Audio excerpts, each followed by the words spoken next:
अस्सलामु अलैकुम वरहमतुल्लाहि वबरकातुहू।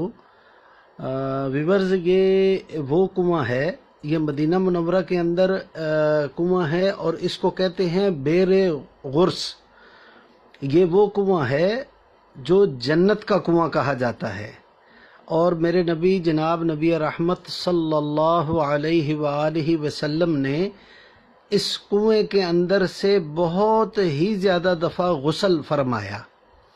और मेरे नबी जनाब नबी मुहतरम सल्लल्लाहु अलैहि वालिहि वसल्लम ने हज़रत अली रज़ी अल्लाह तआला अन्हो को वसीयत फरमाई कि मुझे विसाल के बाद इसी कुएं के पानी से गुस्ल दिया जाए। ये ऐसा मुक़द्दस कुआं है। और ये जैसा कि आपको ये वहाँ पे लगे हुए अरेबिक और इंग्लिश के अंदर भी बोर्ड नज़र आ रहा, इस बोर्ड के अंदर भी इसकी सारी तफसील मौजूद है।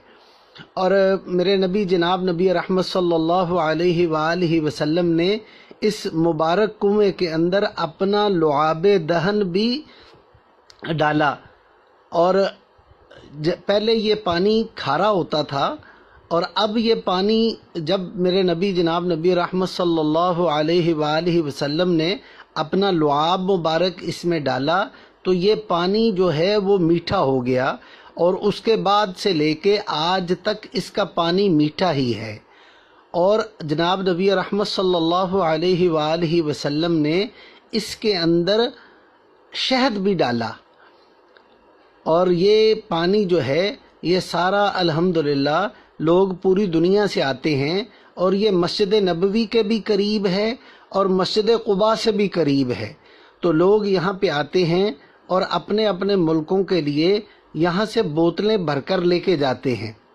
जिस तरह आपको ये नज़र आ रहा कि लोग काफ़ी ज़्यादा तादाद में यहाँ पे आए हुए और गाड़ी वाले भी इजीली यहाँ ले आते हैं।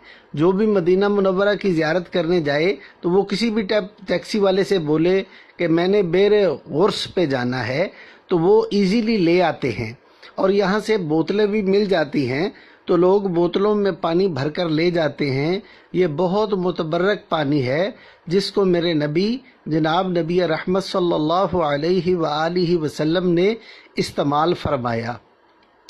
और इसका वसीयत फरमाई कि ए अली, तू इस पानी से मेरे विसाल के बाद मुझे गुस्ल दिया जाए। तो अल्लाह पाक हम सबको मदीना मुनव्वरा बार बार हाज़िरी नसीब फरमाए। और जब भी मदीना मुनव्वरा हाज़िरी हो तो इस पर ज़रूर जाया जाए और इसके पानी को ख़ुद भी पिया जाए और अपने प्यारों के लिए भी लेके आया जाए। वस्सलाम।